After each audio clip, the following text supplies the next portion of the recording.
Hello and welcome to today's Q&A Live. My name's Rebecca. Many of you will have seen me before on one of these videos, and today my sole purpose is to help you understand how you can best prepare for OET. And so as the speech bubble is saying on the screen, this is your chance to ask questions and for me to answer them live. So for the next 60 minutes, I'm here to answer any question you might have about preparing for OET, whether it's different parts of the test, test day procedure, when you should think about taking the test, any of those sorts of questions I can answer for you live. And I'm looking forward to seeing the questions coming through from both our candidates joining us today on Facebook.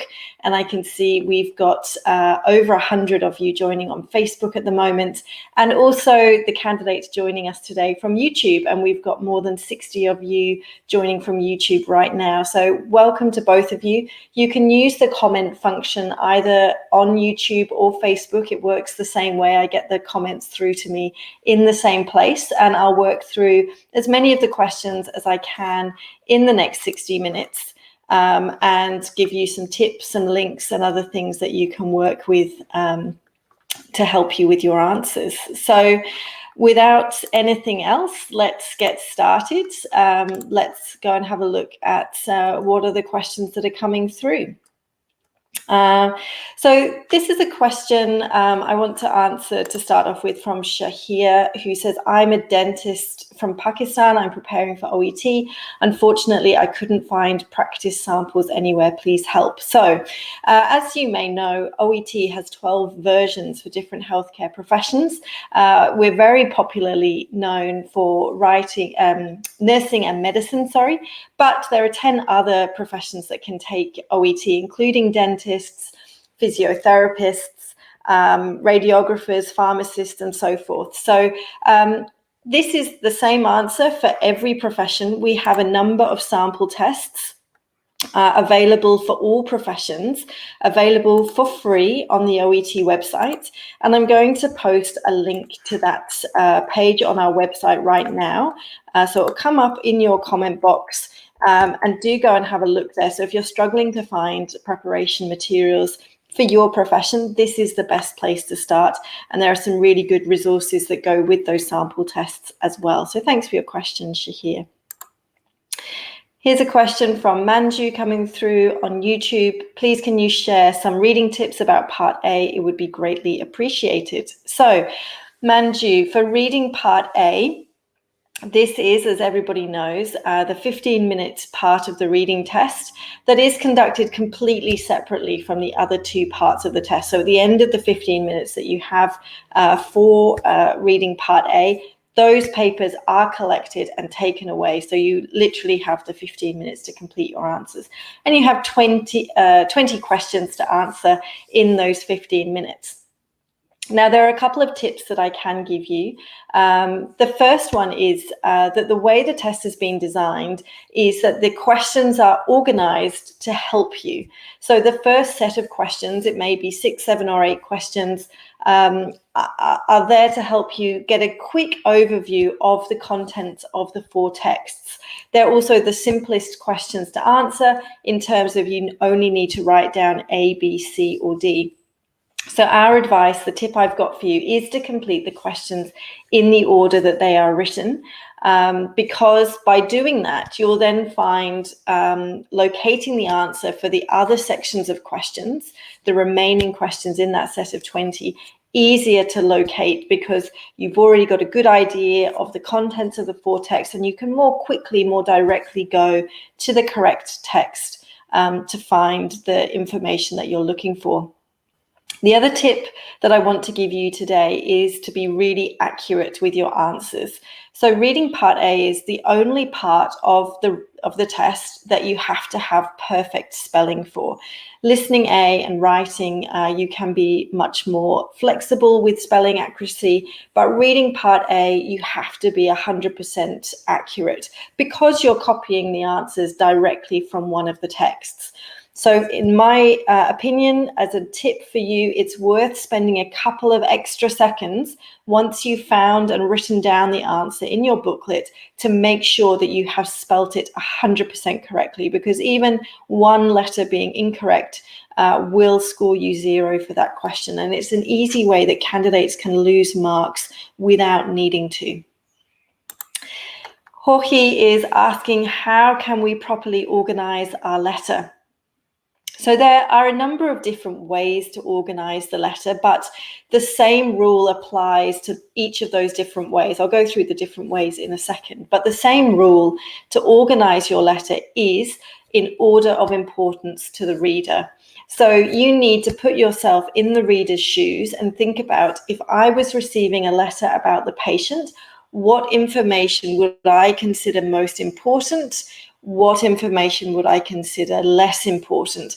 And obviously, you want the most important information first and less important information later on in the letter. Now, in terms of the different ways you can organize that information, it might be chronological. So it might be that the reader will find the most important information to understand how the condition started and then how it has developed up until present day. Or it may be thematic. So it might be more important for the reader to understand the background of the situation, maybe details about the patient's medication and compliance with their medication, maybe details about their social history, the support they have from family and friends, and so forth. So it could be a thematic approach.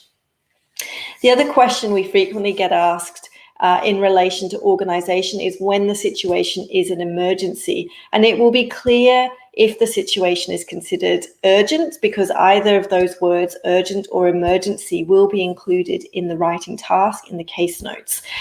In that situation, for the reader, the most important information is going to be what has just happened, which means that this is urgent, it is an emergency. They don't want to have to read through the whole of the letter to find out what is making this an emergency situation.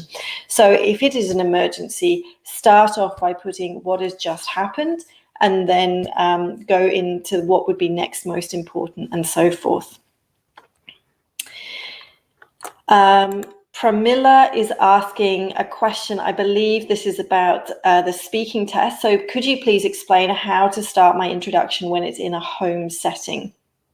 So for the speaking test, there could be a variety of settings that the test will take place in.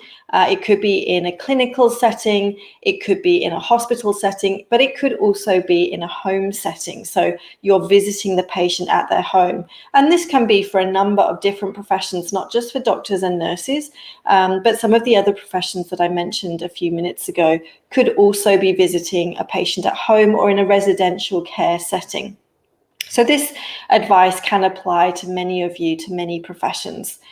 So in the speaking test, it's really good to demonstrate to the assessor that you are aware how the setting, how the situation can impact the way that you start the conversation, because each patient is different, each scenario is different, and we therefore use language which is appropriate to that situation when we're speaking to them. And when it's in a home setting, it's good to mention the fact that we are in their home. So it could be saying something like, thank you for letting me visit you at home today.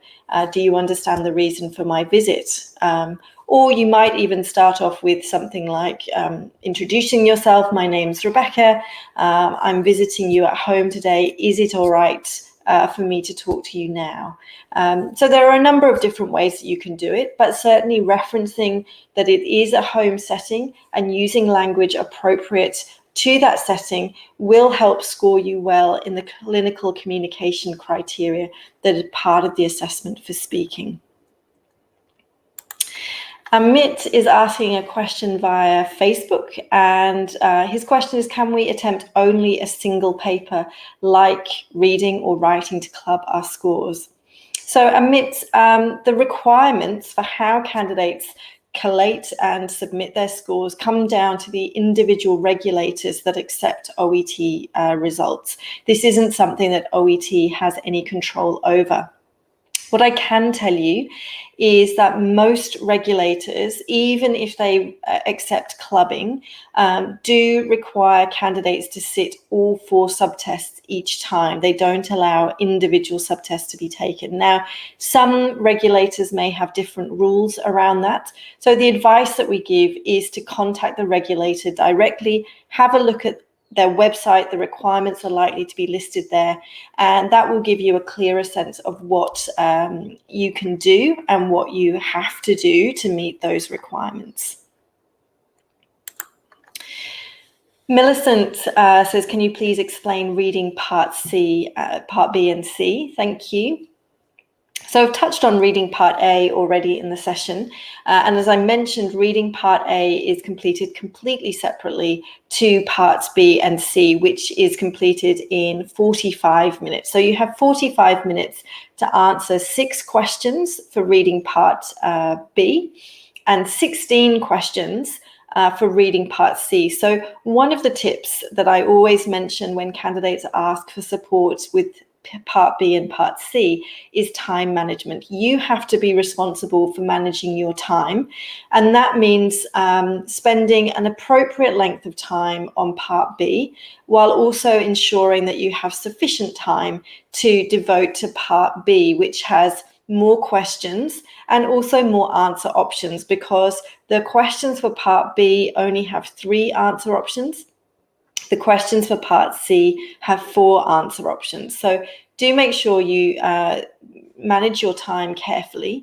We'd recommend spending no more than 10 minutes on reading Part B, and that will leave you with 35 minutes to split between the 2 sets of 8 questions for each of the texts that you have for reading Part C. Now, the way to approach the questions for Parts B and Part C is pretty similar, and you can build up some very good strategies for these parts of the test by working on reading Part B questions initially. So reading Part B have shorter bits of text and, as I said, 3 answer options to choose from. And so the strategy that you can build up is when you look at the question, before you look at any of the answer options, go to the text and try to locate the answer, or at least the sentence containing the answer, before you check those answer options. In many cases, your first gut feeling about what will answer the question is going to be the right one. There's a certain amount of research that backs that as an idea. And so finding what you think to be the answer is also then a quicker and more efficient method for then checking the 3 answer options that are given. And you can find the one that perhaps most closely matches the sentence, the answer you think you found from the text. And you can just double check, does this completely match the sentence and the answer option? If yes, I would do a second part, which is, can you find parts of the text, another sentence or evidence in the text that proves the other 2 answer options are wrong?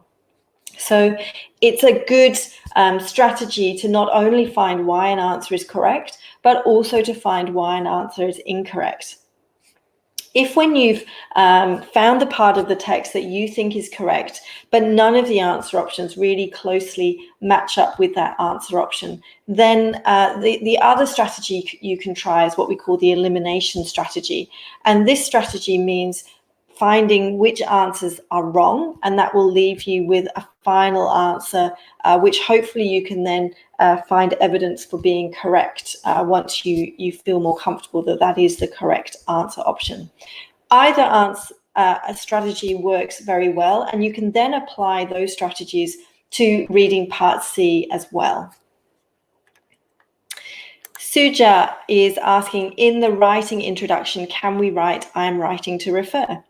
Absolutely. This is a very standard way to start a letter, and it's absolutely appropriate for many situations that you will write about for OET. The only thing I would say is make sure when you are starting your letter that you have considered the reason for writing and whether the writing to refer is going to be most appropriate. Obviously, if you're discharging the patient or transferring the patient to another form of care, then the verb refer is less appropriate. It also could be that you're more specifically requesting something from the reader rather than just more generically referring the patient. So do pay attention to what the specific task is asking of you. But if you feel that I'm writing to refer is a good match for this particular situation, then absolutely go ahead and use it. Ringu is asking about medications. Can you please tell me, do we need to write medication names if given? So, for example, when we write a letter to the physio, the social worker, or the dietitian, or it's only when we're writing a letter to a doctor or a nurse?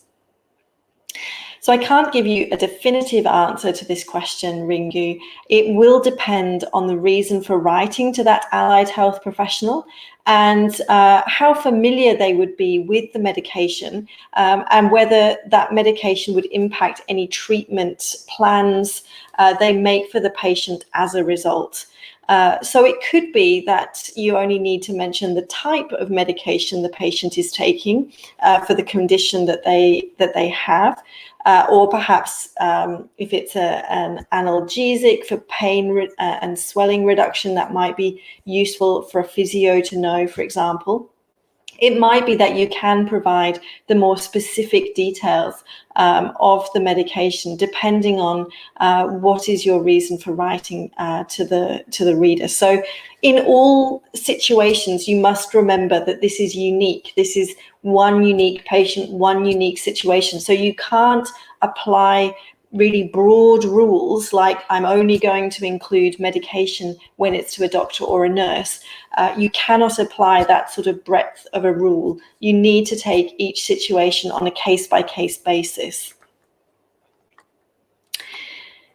Let's have a look. Hello, thank you for the people just joining now and saying hello, joining in. It's great to see you here. So I've just lost the place where I got to on that question. Let's see if I can get back to Ringu's question and I can carry on. Here we go. So let's have a look. Here we go. So this is a question from Parzival, who's saying, for the speaking test, what's the youngest age that the interlocutor will portray? So in my experience, the interlocutor is never going to be taking the part of a patient that's younger than 18 or 17, something like that. It's most likely that the patient will be somewhere between their 20s up to perhaps their 70s or 80s, but they're never going to play a very young patient. Anything less than 17, you will be speaking to the patient's parent, and the patient themselves won't be present in the conversation. So you don't need to worry that you need to practice speaking to children or to imagine that there's going to be a parent and their child in the conversation. So you'll only ever be speaking to one person. If it's a very young patient, then you'll be speaking to their parent. Otherwise, you'll be speaking to the patient themselves or their relative. That's also possible. But with only that person in the room in the conversation with you.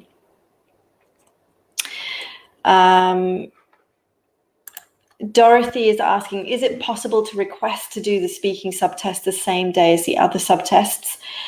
Dorothy, in terms of paper-based test bookings, it isn't possible to make that kind of request. The test venues allocate speaking times based on when they have, how many candidates they have, how many rooms they have available for conducting the speaking test, and so forth. You will be able to tell when you're making your booking whether the speaking test is normally conducted on the same day as the other tests or on a different day. And so it may be possible for you to select a different venue that does test on the same day if that's a particular concern for you. But you can't make a request other than that. Great. Let's have a look. Aburaya is saying, I want to ask about the target score needed to apply for Ireland, want to confirm. So this really goes back to advice that I gave earlier about whether you can club scores for different regulators. Rather than me giving out imperfect advice here, we really recommend that you visit the regulator's website, webpage, contact them via email or phone to ask them what specific requirements they have for you for your profession, because that is going to be absolutely accurate for you, and are not going to have to make generalizations that might not be appropriate for everybody. Raju is mentioning that the past OET with some really good scores, so well done to you. It's always nice to share some success stories with candidates who are getting ready for their test. It's nice to see or to feel comfortable and confident that this could also be their future. So thank you for mentioning that. Vanita says, if I write 11-year-old girl as Miss X, will it affect my overall score? So obviously OET is trying to educate you about the way that you're expected to communicate in a Western healthcare setting. And so, as many of you know, we do encourage you that when the patient is 16 years or younger, you don't need to use a salutation, Miss, Master, or so on with the patient's name. That's not expected. It's seen as slightly old-fashioned in these days. However, if you do use the title for the patient in your letter, it's not going to have a significant impact on your overall score. So this is the balance between us trying to educate you about what is expected and what the assessors are looking for on test day. And they're certainly not going to severely penalize you for using a title in that case. So don't be overly concerned about that.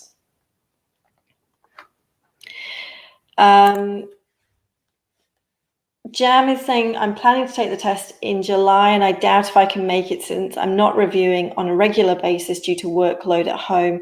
I should say I'm not fully motivated and I hate it.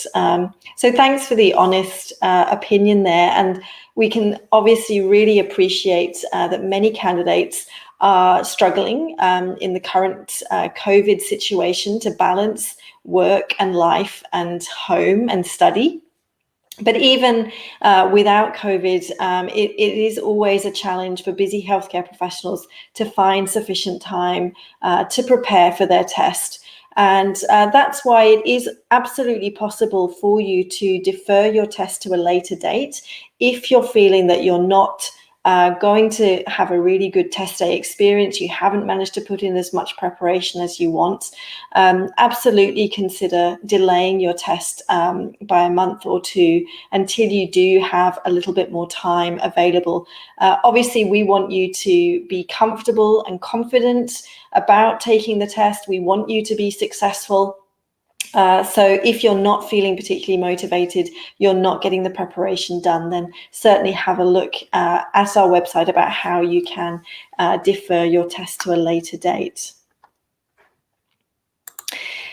Ajijur is saying, if I use pen for part A of listening and reading and then pencil for parts B and C for listening and reading, is there any problem? And that's coming from Bangladesh. Hi to you in Bangladesh. So thanks for the question.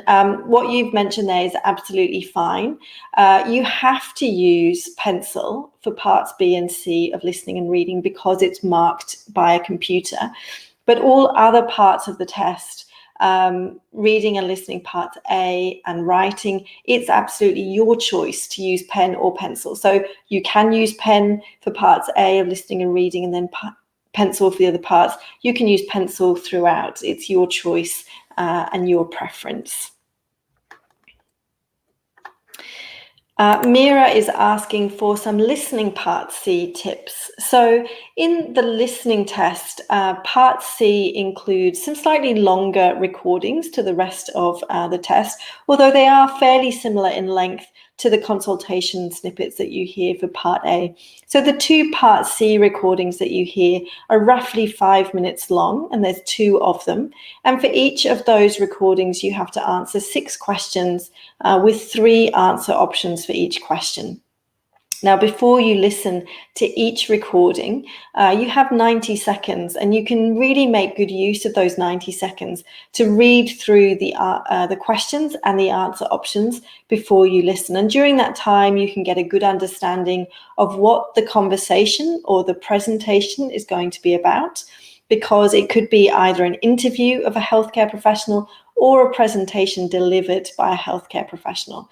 So during those 90 seconds, you'll get a clear understanding of which one it is, whether it's a presentation or an interview.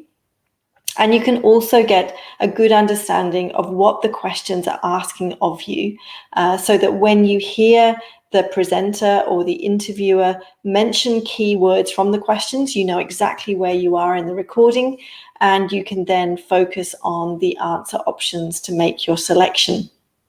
Now, my advice, as much as you can, would be to have looked at all of the answer options before the recording starts, and if possible, to really notice what is the difference between those 3 answer options. It could be that the verb has a very different meaning, and that really highlights what the speaker is going to say in terms of difference between the answer options. It could be the noun or the result of what the speaker is going to talk about. If you can identify something that makes each of the answer options different during those 90 seconds, then when you're listening, you don't need to read again the answer options. You can just remember those points of difference. Perhaps you've underlined or circled or highlighted them. And then your ears will be already much more in tune with picking out that area of difference and helping you to select the correct answer option. It's also good, like I was saying to you, for reading, to try and hear why another answer option is incorrect, because if you do that as a strategy, it means by the end of that question, you feel quite comfortable that you've chosen the correct answer. You have heard evidence for why the answer option is right, but also why the other answer options are incorrect. Anjin is mentioning that in India, there is lockdown, obviously, in many areas, and so it's not possible to take the test. We are aware that obviously the situation in India is pretty bad in some parts of the country. Other parts of the country are able to go ahead with testing, and we're certainly working with our test venues to try and maintain as much testing as we can in India right now. So do please check the OET website for information about any updates to which tests will be going ahead. We update this regularly as soon as we have a confirmed answer from the test venue, and a lot of test venues are unable to offer the test, which is this coming weekend. But you should also have been notified by OET if you were impacted by that change to testing. If you haven't received such an email, please do check your spam and junk folders, because we are aware that these emails can get lost in those folders. Ikemba is asking, can you please explain why a candidate has to pay a certain amount of fees for deferring his or her test to another test date? I can certainly explain that briefly, but if you want to understand more information about it, please do, as I said, visit the OET website and look at the deferral information we have there. When a candidate has to defer their test booking, it can be at a stage where the test paper for that candidate has already been prepared, and test papers are personalized, so they have your photo on it, they have your candidate ID details pre-printed on it, and those are then shipped to the test venue in readiness for test day. So obviously, if that work has already been done, that can be why a certain level of test fee is taken. Even if you are able to defer quite a long period away from the test venue, there is still a certain amount of process that has been gone through on your behalf with creating the booking with the test venue and with our own admin systems. And that's why we do take an administrative fee for changes for your test date. I would like to point out that if you have to change your test date or if your test date is changed on your behalf due to COVID restrictions preventing you from traveling or being able to take the test, then there is no fee payable in that situation. So if you'd like to contact our customer service team to discuss deferring your test, please do reach out to them via live chat, which is available 24 hours a day, Monday to Friday, and can be accessed from the green help button on the OET website. Suja says, if the patient is female, how will we write the patient name? Do we start with their first name or their second name? So actually, it doesn't matter in terms of gender. The way that names are written in English is that the patient's first name is written first and their family name is written second. Now, when you're writing about a patient, if they're an adult, so if they're age 17 years or older, as I mentioned a little bit earlier, we also recommend using a title for the patient. So that would mean using the title followed by their first name, followed by their family name. After you've used that in the introduction of your letter, you might just move on to using their title and their family name, which is the name that has been written second on the case notes. So hopefully that clarifies things for you.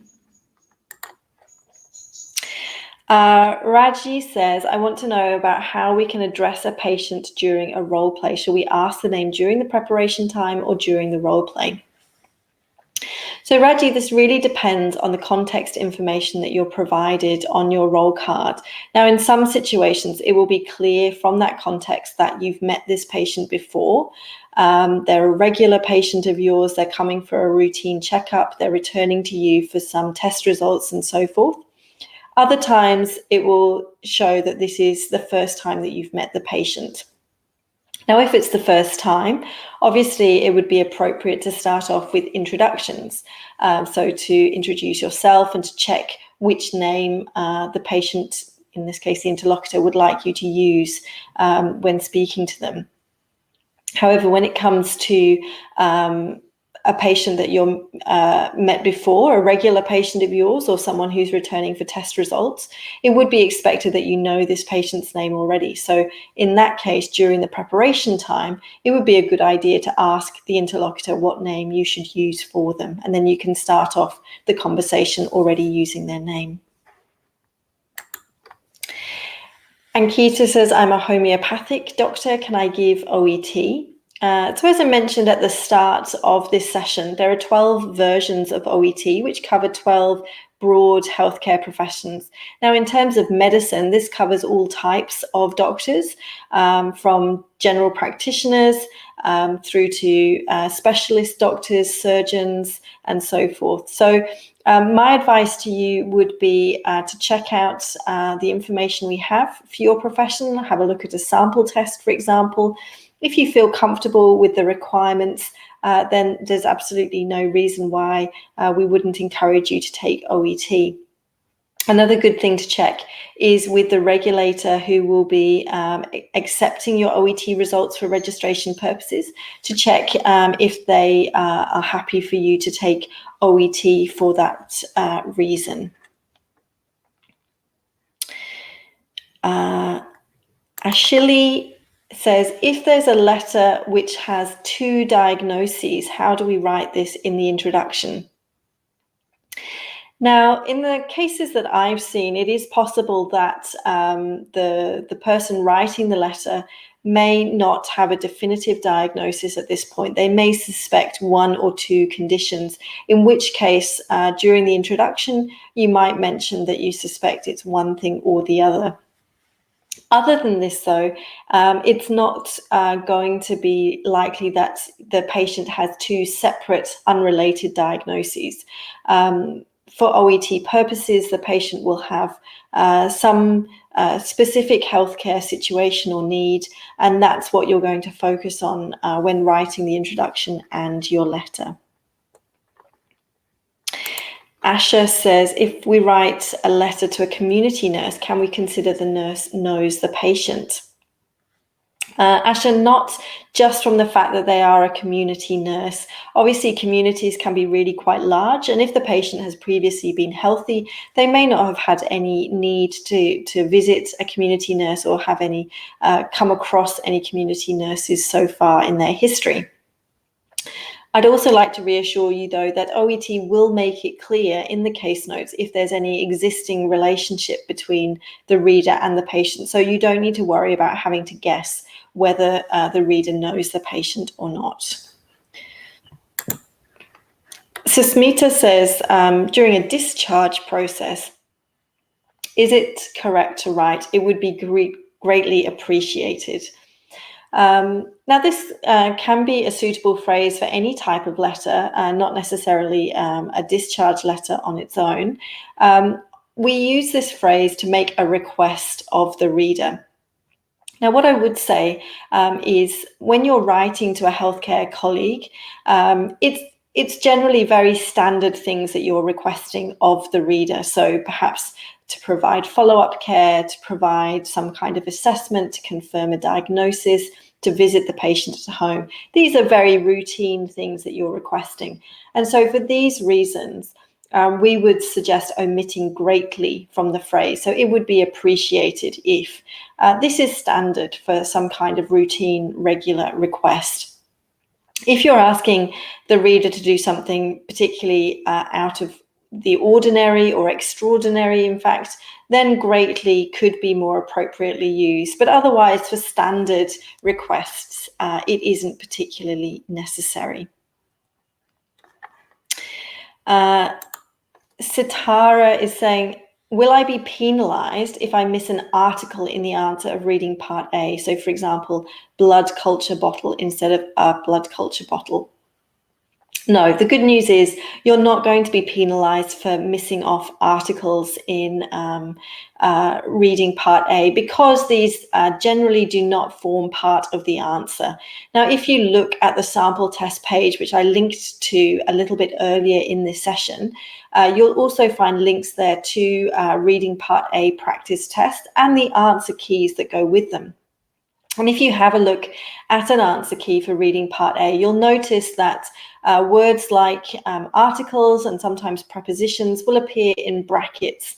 And that means that those words are optional. If the candidate has written it down, it's kind of ignored. It's not considered part of the answer. So it's not wrong to include it, but also for candidates that haven't included it, it's not considered a penalty. So you don't need to worry too much about the inclusion of those articles and prepositions.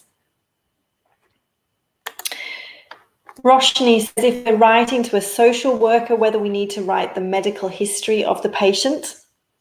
So I touched on this slightly when we were talking about which medication information to include when writing to an allied health professional or social worker.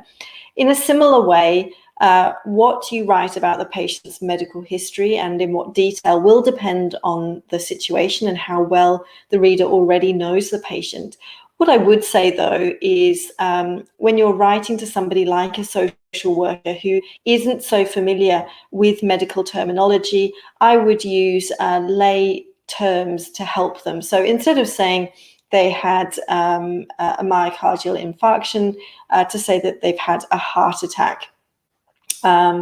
Instead of saying they've had a total left hip replacement, I would just mention that they've had a hip replacement. The word total isn't particularly necessary there for their understanding.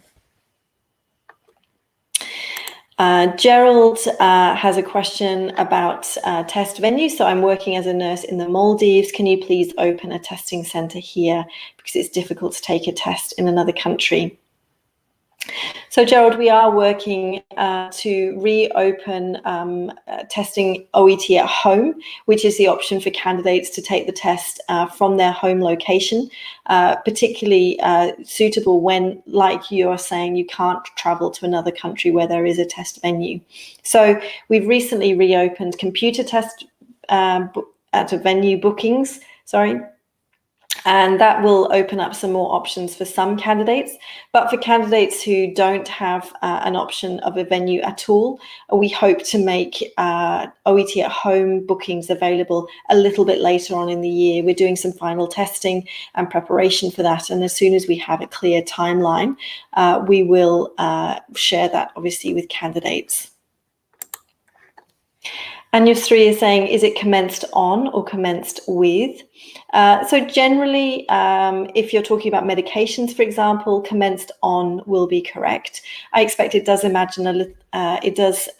a little bit on the sentence you're writing, but commenced on is generally correct for medications. Shahir has a follow-up question about writing tips for dentists. So Shahir, you'll actually find a lot of tips apply to all of the healthcare professionals. And we have a great resource available from the OET website, which is the writing guide. And this guide talks you through the different elements that the assessors are looking for in your writing. And they give you more examples and explanation about how to demonstrate this in your own writing. Another thing that will be of use to you is we have profession-specific videos to guide you for both writing and speaking, and you can access those from the sample test page as well. So for sample test 3 and 4 for writing for your profession, you'll find links to videos with the test to give you some additional support on how to approach those parts of the test. Ruhi says, could you tell me whether spelling mistakes in listening are acceptable? So I touched on that briefly when I mentioned in reading part A, your spelling must be 100% accurate. For listening part A, the assessors can be more flexible about the accuracy of your spelling. And our advice is, if you are unable to spell the word correctly, then to write the word as it sounds will be the best way for the assessor to know whether you have understood the answer correctly. Obviously, try to be as accurate as you can, and certainly use some of the 2 minutes that you have at the end of the listening test to check your answers, to have another look at the accuracy of your spelling. But if you have made some mistakes, provided you have written the correct answer, the assessors can score you correctly for the answer, even if it's not spelt 100% correctly. Dehez is saying, in the writing category, what date shall I put if I'm taking the test today and the case notes mentioned the patient is to be discharged tomorrow? Will it be following the date from admission as written in the case notes, or the day I am taking the test? So all practice tests available from OET, but also the tests that you will see on test day, now include a sentence at the top of the case notes which say, assume that today's date is this. So you can use that test date to start your letter and then to provide the correct timeline. So you can write the letter on the date that is set and say that the patient is going to be discharged tomorrow. That would be absolutely correct. Megan says, if the patient is being referred to the same facility, what are the proper ways to approach the letter? Is it acceptable to write referred back or discharged back? So Megan, this is a common misunderstanding about what refer actually means. So refer means to introduce the patient to somebody new for the first time. So you can only refer someone if they haven't been involved in the patient's care already. So in fact, the phrase refer back doesn't make sense in English. It isn't possible to say such a thing. So if the patient is returning to the same facility where they had been cared for previously, you could use the verb return. You could also use the verb discharge. You could also use the verb update and provide an update of what has recently happened. So there are 3 different options that you can choose from. Haru says, is computer-based OET available in the Philippines? Yes, there are some computer-based testing options in the Philippines at venues. So you can certainly have a look at where those are available from the website. And I'll just put the link into the chat box now about where to go to book a computer-based test, and you'll be able to check out where the test venues are local to you. Just having a look for some new questions that I haven't covered already. So Tijo's saying, when will the test start again in India? I covered a little bit earlier, and I shared a link to where the most recent updates have been provided on our website. Obviously, as soon as it's safe to do so, we will return to testing in India. This requires us following the requirements of local governments and departments, and also to maintain the safety of both test venue staff and our candidates attending the test venue. So we will, as I say, return to testing as soon as we can, and do check out the website for updates as they come through. Amal is saying, how much time do I need to prepare for the test? So Amal, this depends from candidate to candidate, and a couple of things that you need to consider are what your current language level is, whether you've done any recent testing to know what your current language level is, whether you've had previous test results to tell you this. If you're nearly test ready, if you've nearly or already got the level of English required to get the scores you need from the regulators, then it's obviously not going to take you so long to prepare. It's just about familiarizing yourself with the format, doing some practice and so forth. If your language level is further away from the scores required by the regulators, then obviously it will take a little bit longer. The other thing to think about, which we discussed a bit earlier, is how much time you can spare to preparing. The more time you have, the less time you'll need to get ready, and vice versa. So hopefully those are a couple of good points for you to consider.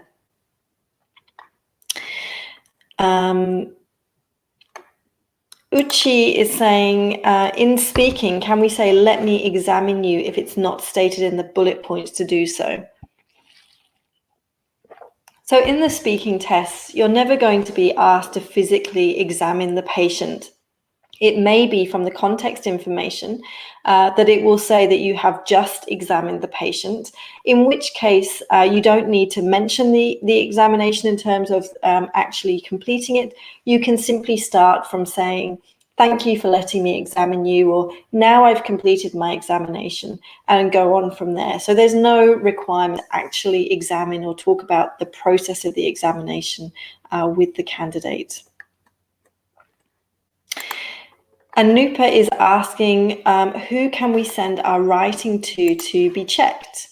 Now, a number of our endorsed schools and teachers offer exactly this kind of service. So I'm going to post a link in the comment box to this list of teachers and schools that we recommend. Many of them offer writing feedback on its own as a separate offer. So I would have a look at that list. Maybe look at the websites of the different providers and make a choice based on the provider that you feel will both best suit your needs, and they can certainly provide you with feedback on your writing.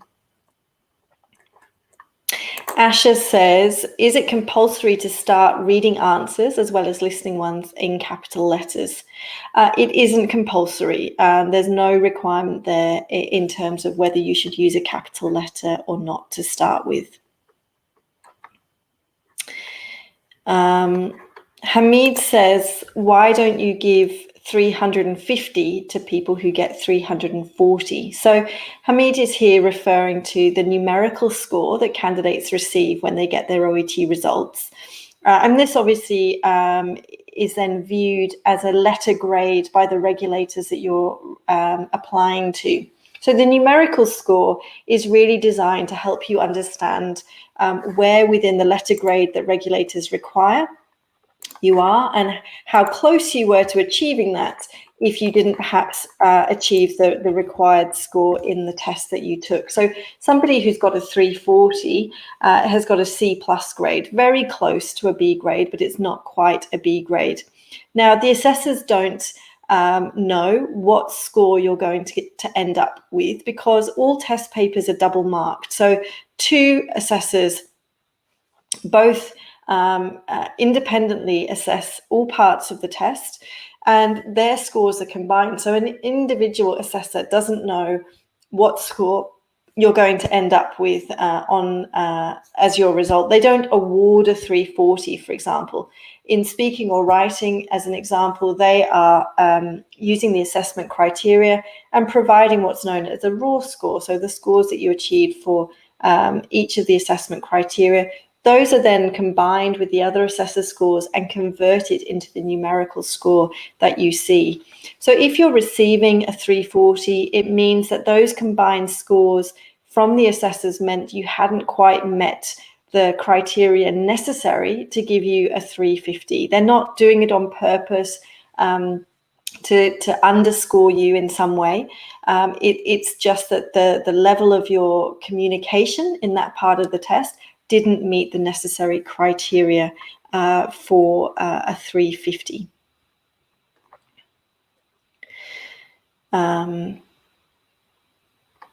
Great, we are coming towards the end of the session. I've got 9 minutes left, so I am now skimming down to look if I can find some different questions I haven't already answered.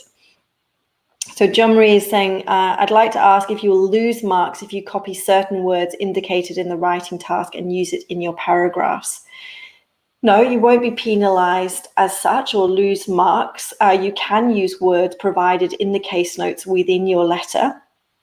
The only thing to remember is that the case notes are just that. They are notes. They're provided in note form. So it is likely that you're going to need to add words to make those notes into complete sentences. And that might also mean when you're combining ideas from the case notes that you need to change a word or add other words as well for those case notes to make sense once they become part of a sentence. Jorge is saying, can you please give examples of phrases that state empathy to patients? Now, we have a really good article on showing empathy to patients available from the OET blog. This blog is available to you from the OET website, and I've posted a couple of links to the website already today. Head over to the prepare page of the OET website. I will give another link specific to the blog into the comments box. If you type empathy into the search term, as a search term into the box that you find there, you will find this article comes up. This also applies to many other queries that candidates have, for example, use of commas, prepositions, as well as more general tips about different parts of the test. So typing your query into that search box is likely to bring up a number of useful articles to help with what you're particularly working on.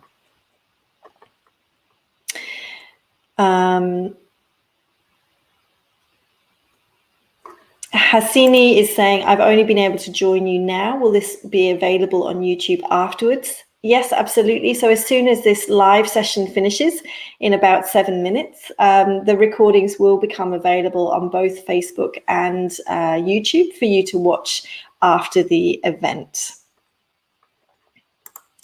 Haru says, can we underline keywords in the test papers? Does it affect when the computer checks our papers?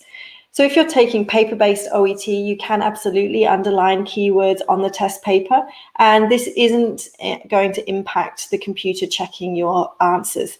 The only thing that we would say is just be careful about the area around the answer options. So I'm just sort of drawing a little rectangle on the screen where it says A, B, C, and D. Just try to keep that space clean, completely clean. So make sure any marks or underlines don't go further left than the first word of the answer option. And that just means that the area that the computer is scanning is completely clear and it won't cause any confusion to your answer.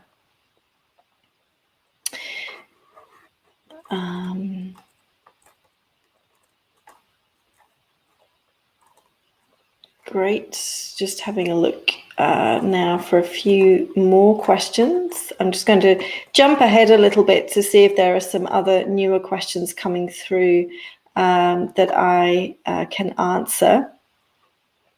AJ is saying, do you have any suggestions for OET beginners? Yes, I would head over to the prepare page that I've mentioned a few times now, where you'll find lots of really helpful resources. And one of the best ones to start off with are the OET masterclasses. These are available on demand. They're short videos. They're about 20 minutes in length. And they can really help you to understand how the test works, what you're going to be tested on, and what skills you need to develop. So have a look at those masterclasses, and that's a really good way to start your preparation in the right way. Sneha says, in the discharge plan of the letter, can we use in view of the above information? So your phrase is slightly incorrect. You don't need the first the, it's in view of the above information. Sometimes would be my answer. This might sometimes be a useful phrase to use, but as I mentioned earlier in the session, don't apply really broad use of phrases or rules to your writing. You need to make sure that you're thinking about each letter as a unique situation and not expect to use phrases that you've learned 100% of the time. Sometimes they will be appropriate for the situation you're writing about, and sometimes they won't. Binsu says, in our letter, if they didn't give a specific nurse designation, only nurse, what should we mention after yours sincerely? So Binsu, you can simply finish with nurse. That's absolutely okay. You don't have to have a particular designation. All right, I'm going to look for one last question and have a look at what I can help with. All right, let's pick up on this one because I could see that that might be slightly controversial. It's good to get an answer directly from someone at OET. So Kinza says, I've heard that OET is failing candidates deliberately. Is it true or just a rumor?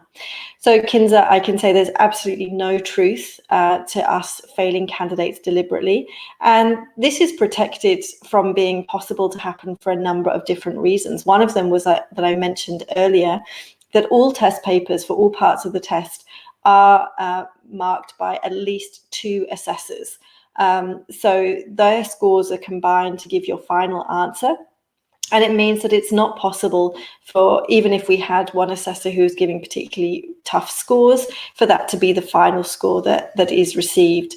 The other thing that I would say is that protects candidates from such a thing is OET is a high stakes test. It is accepted by some very highly regulated and well regarded bodies around the world, nursing, medicine regulators, but also immigration departments of government, who have all paid very close scrutiny to the way the test is conducted and the way the test results are reported. So there's absolutely no truth in that. I can understand why such rumors do run around on social media, and it's always a really good idea to check such things with OET directly, because we can provide you with accurate information that's based on evidence.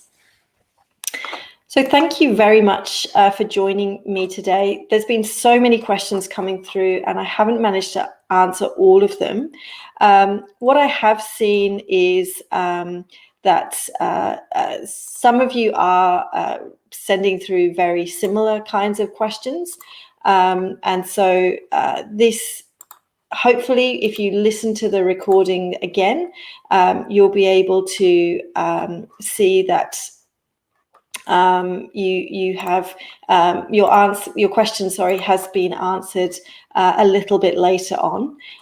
So do have a look at the recording if you didn't get an answer to the question that you wanted, and we'll hopefully find your answer there. However, if you didn't, then please do get in touch with us. You can contact us, as I mentioned earlier, via live chat on our website, and also via phone and via email.